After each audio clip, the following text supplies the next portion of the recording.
اعوذ باللہ من الشیطان الرجیم بسم اللہ الرحمن الرحیم. ناظرین کرام السلام علیکم ورحمۃ اللہ وبرکاتہ. مسائل زندگی میں آپ کا استقبال ہے.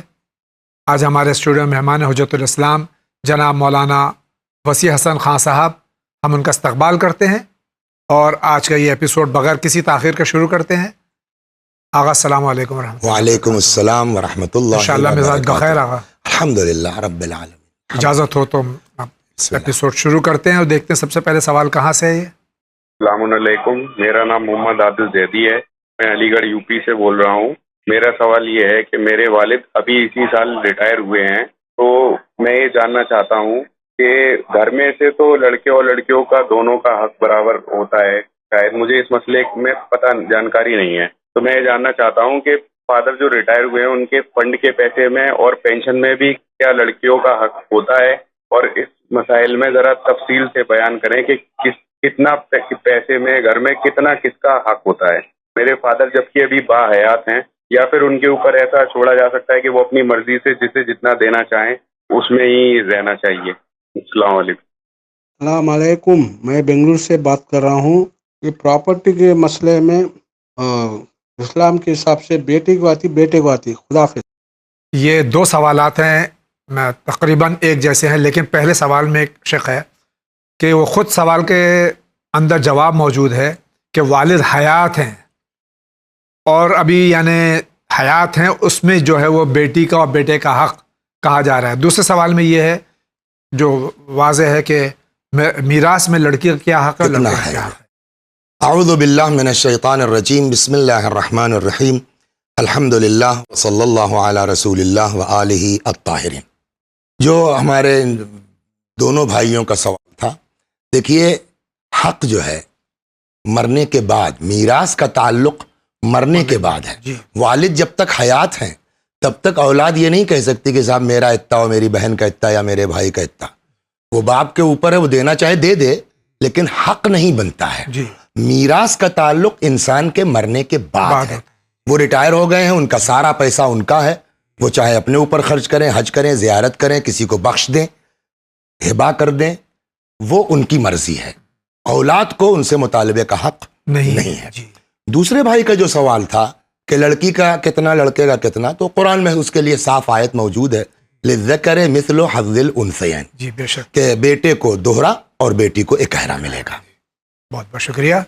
آپ فرمائیے، آپ کیا کہنا چاہ رہے ہیں. السلام علیکم، میں لکھنؤ سے بول رہی ہوں، جہارا. مولانا صاحب میرا سوال یہ ہے کہ ہم تصدق کے پیسے سید کو ہی دینا چاہیے. تو ہماری ایک رشتہ دار ہیں جو بہت ہی غریب ہیں، پر ان کے والد سید نہیں تھے اور ان کے شوہر سید ہیں. ان کے شوہر کا بھی انتقال ہو چکا ہے، تو کیا ہم لوگ امام کا حکم تصدق ان کو دے سکتے ہیں؟ پر ان کے والد سید نہیں تھے، ان کے شوہر سید تھے. پلیز ہمیں اس کے بارے میں بتائیے. خدا حافظ. بہن کے بھی سوال کے دو پہلو ہیں، خمس اور صدقہ. احسنتم. دیکھیے جیسا کہ انہوں نے کہا کہ ان کے جو ہے وہ والد سید نہیں تھے، جی، تو نسل تو باپ سے ہی چلتی ہے، لہٰذا یہ جو ہے وہ محترمہ سیدہ نہیں کہلائیں گی. اور جب سیدہ نہیں کہلائیں گی تو خمس میں سے سہم سعادات سے ان کا حق نہیں ہے. مگر ان کے شوہر سید تھے، ان کا بھی انتقال ہو چکا ہے، تو یہ خود تو سیدہ نہیں ہے، لیکن ان کے بیٹے چونکہ باپ سید تھا، شوہر سید تھا ان کا، تو بیٹوں کو سہم سعادات کے طور پر دیا جا سکتا ہے. جہاں تک رہا معاملہ صدقے کا، تو یہ غیر سید ہیں تو غیر سید کا صدقہ لے سکتی ہیں، بیٹے سید ہیں سید کا صدقہ لے سکتے ہیں. اس میں ایک اور وضاحت فرما دیں، چونکہ صدقہ ایک واجب صدقہ ہوتا ہے، ایک غیر واجب، تو غیر واجب صدقہ غیر سید سید. دیکھیے وہ احترام سعادات میں یہ ہے، یہ بات تو آپ کی اپنی جگہ درست ہے کہ صدقہ واجبہ اور غیر واجبہ، اور بات جو حکم ہے وہ واجبی صدقے کی بات ہے، جیسے جو ہے وہ، لیکن اس میں بھی جو ہے وہ سید کا احترام مد نظر ہونا چاہیے. بہت بہت شکریہ آغا. اگلا سوال لیتے ہیں. السلام علیکم، میرا نام سید ریاض حسین جعفری، میں ناگپور شہر سے بول رہا ہوں. جاوید بھائی اور مولانا صاحب، حج کا زمانہ ہے، کچھ سوالات ہے. حج تمتع میں مینا میں پہلے دن بڑے شیطان کو کنکری مارنی ہے، تو کیا اگر کسی وجہ سے حاجی ڈر جائے، خوف کی وجہ سے صبح کا وقت نکل جائے، اس کا وقت کب تک ہے؟ اور اگر اسی خوف کی وجہ سے، حادثے کی وجہ سے اگر وہ بھگدڑ ہو جائے تو کیا وہ دوسرے دن بھی یہ عمل کیا جا سکتا ہے؟ نیت کیا کرے، قضا یا ادا فرمائے؟ یہ عمل دن میں اگر موقع نہ ملے تو کیا اس عمل کو رات میں بھی کیا جا سکتا ہے؟ اسی طرح سے ایک رکن آخر میں ان تینوں شیطانوں کو بھی کنکری مارنی ہے، تو کیا اس کا کیا وقت ہے؟ اور کسی نے پوچھا ہے کہ حاجی صاحب آپ بتائے شیطان تو ایک تھا مگر یہ تین شیطان کیسے بنے؟ تو میں نے کہا کہ اس وقت یہ کام ماشاءاللہ وین چینل کے علماء کرام بڑی ذمہ داری سے نبھا رہے ہیں، وہی جواب آپ کو عنایت فرمائیں گے کہ یہ تین شیطان کیا ہے، جواب عنایت فرمائیں۔ شکریہ، خدا حافظ۔ یہ ریپیٹ کروں پورا سوال یا نہیں تو بات واضح تھی بالکل بسم اللہ۔ کہ اس کا وقت کیا ہے۔ میں اس سلسلے میں خود مناسک حج آغا سیستانی مدظلہ العالی کی وہ میں یہاں لے آیا ہوں، اور اس کا مسئلہ نمبر ہے مناسک حج کا 433 433۔ اس میں یہ فرماتے ہیں کہ واجب است رمی جمرات در روز باشد، کہ رمی جمرات جو ہے وہ واجب ہے کیا دن میں ہونا، لیکن جو ان کا سوال آتا ہے وازن حکم چوپانان چرواہے وغیرہ و ہر کسی کے از ماندن در روز در منا معذور است، یا ہر وہ شخص جو منا میں دن میں نہیں رک پا رہا ہے معذور ہے، چاہے وہ علت اس کی جو بھی ہو، ترس ہو، خوف ہو، یا بیماری ہو، یا جیسا کہ انہوں نے کہا اور کوئی چیز ہو، تو کہتے ہیں کہ وہ لوگ مستثنا ہیں، یعنی ان کے لیے اب ضروری نہیں ہے کہ برائے آنان جائز است رمی ہر روزی را در شب ان روز انجام دیں۔ ایسے لوگوں کے لیے جائز ہے کہ وہ روزانہ کی اسی دن رات میں رمی جمرات کر سکتے ہیں۔ و اگر ان را ہم نہ توانند، اب دوسری شق تھی ان کے سوال کی، یہ بھی نہیں کر سکتے ہیں تو جائز ہے رمی ہمیں روزہارا در یک شب جمع کنند، تینوں دن کی جو ہے وہ ایک ہی رات میں ایک ساتھ میں شب میں جو ہے وہ کر سکتے ہیں۔ بہت بہت شکریہ آغا۔ آپ کا کیا سوال؟ بمبئی میں رہتا ہوں، اور مومن کی پہچان کیا ہے؟ جعفر نام ہے۔ ہمارے بھائی فرما رہے ہیں مومن کی پہچان کیا ہے؟ قرآن کہتا ہے کہ انما یفتر الکذب الذین لا یؤمنون، اللہ جھوٹ وہی لوگ بولتے ہیں جو مؤمن نہیں ہوتے۔ اللہ اکبر۔ اس کا مطلب کیا ہوا کہ اگر فرض کیجئے ہم جھوٹ بول گئے تو سب ختم ہو گیا، ایمان ہمارا رخصت ہو گیا۔ تو اس طرح سے طویل فہرست ہے۔ مین چیز کیا ہے کہ انسان کو جھوٹ سے پرہیز کریں، یہ ایمان کی مین علامت ہے۔ بہت بہت شکریہ آغا۔ اگلے سوال کی طرف بڑھتے ہیں۔ میرے شوہر کا نام جوتی ہے، اور میرا کوشچن یہ ہے کہ مطلب ہمارا جو ہے کاروبار بہت کم چل رہا ہے، اور اس کے لیے کیا کرا جائے، کیا دعا کریں؟ سورہ مبارک نوح میں جو ہے وہ خدا نقل فرما رہا ہے جناب نوح کی زبانی کہ استغفروا ربکم، استغفار کرو، انہ کان غفارا، وہ نہایت بخشنے والا ہے، یمددکم، یہ قرآن کی آیت ہے، یمددکم باموال و بنین، اللہ تمہارے مال میں بھی اضافہ کرے گا، تمہاری اولاد میں بھی اضافہ کرے گا۔ تو مال اور اولاد کے اضافے کا بہترین نسخہ قرآن کے بقول کثرت استغفار ہے۔ شکریہ آغا۔ آگے بڑھتے ہیں۔ میں یہ کرنا چاہ رہی ہوں، ہمارا ایک لڑکا ہے، اس کا نام نسیم ہے، وہ لڑکا میرا صحیح نہیں، ہمیشہ غلط راستے پہ رہتا ہے، دارو پیتا ہے، شراب پیتا ہے، جوا کھیلتا ہے، لڑکی کے میٹر میں رہتا ہے، ماں باپ کا کسی گھر میں کہنا نہیں مانتا ہے، کماتا ہے ادھر پیسہ اڑاتا ہے، گھر میں پیسہ دیتا نہیں، کچھ سوچتا ہی نہیں ہے، گھر میں نہیں سوچتا کہ ہماری شادی بیاہ کیسے ہوگا، کچھ کے بارے میں نہیں سوچتا ہے۔ میں یہی جاننا چاہتی ہوں کیا بات مجھے اچھا کرنا چاہتی ہوں، اس کو کچھ لائق نکلے، وہ غلط راستے سے مطلب وہ غلط راستے سے نہ جائے۔ اور ابھی ماں کا جو یہ سوال ہے، ایک دکھیاری ماں کا سوال ہے کہ اولاد جو ہے وہ ہر فعل میں بیٹا جو ہے ملوث ہے۔ اس سلسلے میں آغا چاہے آپ تھوڑا وقت لے لیں، لیکن اس میں آپ کچھ نصیحت فرما دیں اور کچھ بتا دیں کہ کس طرح سے اس کا تدارک کیا جا سکے۔ دیکھیے ایک چیز تو یہ ہے کہ بہرحال ماں کی دعا قبول ہوتی ہے، اس میں تو کوئی شک نہیں ہے۔ تو ظاہر سی بات ہے کہ جتنے دکھے دل سے ماں اللہ سے فریاد کرے گی، اتنے دکھے دل سے کوئی اور دعا نہیں کر سکتا، تو انشاءاللہ قبول ہونے کے امکانات بھی زیادہ ہیں ماں کے سلسلے میں۔ اس لیے کہ ایک روایت ہم نے کہیں دیکھی یا سنی تھی کہ حضرت موسیٰ سلام اللہ علیہ کی جب والدہ کا انتقال ہوا جی تو وہی نازل ہوئی کہ موسیٰ اب ذرا سنبھل کے. رہنا. تو انہوں نے کہا بھئی میں نبی خدا ہوں. مفہوم یہ جی جی ہے میں تو ہمیشہ اللہ کی جو ہے وہ رحمتوں کے زیر سایہ ہوں. تو جواب آیا کہ نہیں، اب وہ ماں نہیں رہی جو تمہارے حق میں دعائیں کیا کرتی تھی. تو ایک چیز تو یہ ہے کہ یہ دعا کریں، اور میں ان کو سفارش کروں گا اس بات کی، صحیفہ مبارکہ سجادیہ امام زین العابدین سلام اللہ علیہ کی جو دعاؤں کا مجموعہ ہے، اس میں جو ہے وہ اولاد کے حق میں دعا ہے امام کی، تو اس کو بھی پڑھیں انشاءاللہ خدا جو ہے وہ. تیسری چیز یہ ہے کہ کوشش یہ کریں کہ اس کو نصیحت کریں. تو وعظ کا انشاءاللہ اثر پڑے گا. اور ہم لوگ بھی دعا کرتے ہیں، مومنین سے بھی دعا کہتے ہیں کہ دعا کریں کہ بھائی اللہ جو ہے وہ ہماری قوم کے بچوں کو انشاءاللہ جو ہے وہ توفیق عطا فرمائے کہ وہ صحیح راستے پر انشاءاللہ آ جائیں. ان جو ہے وہ خاتون سے گزارش ہے کہ وہ امام کی صحیفہ سجادیہ کے اولاد کے حق میں دعا وہ پڑھیں، اور اگر ہو سکے تو زیادہ نہیں، 1 ہفتہ زیارت عاشورہ پڑھ کے جناب نرجس خاتون سلام اللہ علیہ حضرت کی والدہ گرامی کو ہدیہ کریں اور اپنے امام سے فریاد کریں. انشاءاللہ بڑے بڑے لوگ ٹھیک ہوئے ہیں انشاءاللہ، ان کا بھی فرزند خدا نے چاہا تو انشاءاللہ. بہت بہت شکریہ آغا. اگلے سوال کی طرف جاتے ہیں. شہر ہمارا آسام ہے اور ڈسٹرکٹ ہمارا گوالپرا ہے اور ہمارا ایریا ہمارا کچنائی ہے. کوشچن ہے ہمارا، اسلام لوگ شراب کیوں پیتا ہے؟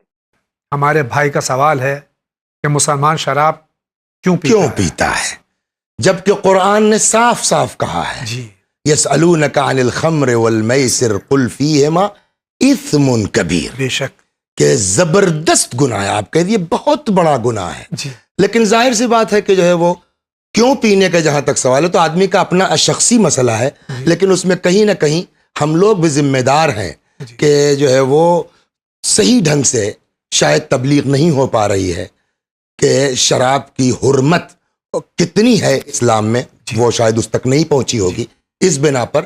تو اس لہٰذا میں عرض کر دوں کہ اتنی زیادہ اہل بیت علیہم الصلاۃ والسلام خاص کر کے ایسے دسترخوان پر نہیں بیٹھتے تھے کہ جہاں شراب رکھی ہو. آغا اس میں ایک چیز اور وضاحت فرما دیں کہ لحم خنزیر کے بارے میں تو مسلمان اتنا متنفر ہے، ہاں مگر یہ کہ شراب کا کوئی مسئلہ نہیں ہے اور بڑے بڑے لوگ پی رہے ہیں، لیکن کیا کریں. مگر آپ یہ سمجھیے کہ روایت یہ کہتی ہے کہ حطت الخبائث فی بیت، اللہ ساری برائیوں کو ایک گھر میں جمع کر دیا گیا ہے اور اس کی چابی کیا ہے؟ شراب ہے. یعنی ساری برائیوں کی جڑ شراب ہے. لہذا میں ہاتھ جوڑ کے کہیے کہ بابا اگر تم مسلمان ہو تو برائے مہربانی اللہ اور رسول کا واسطہ ہے، مسلمان کی شان کے خلاف ہے کہ انسان شراب کو ہاتھ لگائے یا منہ لگائے. اللہ اکبر. بہت بہت شکریہ آغا. آگے بڑھتے ہیں. السلام علیکم ورحمۃ اللہ وبرکاتہ. میں پونا سے بول رہا ہوں. میں یہ جانکاری لینا چاہتا ہوں سر کہ میں کوئی بھی کام کرتا ہوں اس میں جلدی پورا نہیں ہوتا، وہ ہوتا ہے لیکن پورا نہیں ہوتا. اس میں کیا پرابلم ہے؟ کیا پڑھ کے کام شروع کیا جائے کہ میرا ہر کام پورا ہو جائے؟ میں دھندا بھی کرتا، اللہ کا شکر ہے کماتا بھی ہوں، میرے ہاتھ میں پیسہ نہیں رہتا. میں مہینے کا 50,000 کماتا ہوں پھر بھی میں کوئی ایک دم خوشحال میں رہتا ہوں. جو مہینے کے 5,000 کماتی ہے ہمیشہ خوشحال رہتے. اس میں کیا پڑھ کے کام شروع کیا جائے اور کیا کیا جائے کہ میں ہمیشہ خوشحال رہوں اور خوشحالی میں رہے میری زندگی؟ میں یہ جانکاری لینا چاہتا ہوں. السلام علیکم ورحمۃ اللہ وبرکاتہ. ان کی کمائی میں برکت نہیں ہے، مختصر یہ. دیکھیے ایک چیز مجھ کو ابھی اچانک یاد آ گئی، میں اس کو جو ہے وہ شیئر کر دیتا ہوں. اور لوگ بزرگ عالم تھے، خدا غریق رحمت کرے، آپ بھی شاید ملاقات ہوئی ہو کبھی. بنارس میں مولانا احمد حسن صاحب قبلہ اعلی اللہ مقام، بڑی عظیم شخص. تو انہوں نے ایک نسخہ جو ہے وہ بیان فرمایا، تو وہ میں یہاں شیئر کر لیتا ہوں کہ اگر جو اس طرح کی کوئی مصیبت ہے یا پرابلم ہے تو اپنے بزنس میں، اپنے کاروبار میں امام زمانہ کو شیئر کر لو، 0.5%، ہاں پارٹنر بنا لیجئے. انشاءاللہ خدا برکت دے گا. انشاءاللہ عزیز. بہت بہت شکریہ آغا. اگلے سوال کی طرف بڑھتے ہیں. السلام علیکم، ہم فرین پروین بول رہے ہیں، ویسٹ بنگال سے بول رہے ہیں. میرا سوال دو ہے. پہلا سوال یہ ہے کہ ہم جب اللہ ہمیں کوئی نعمت عطا فرمائے تو اس سے شکریہ ادا کرنے کے لیے کیا 2 رکعت نماز شکرانہ ادا کرنا ہے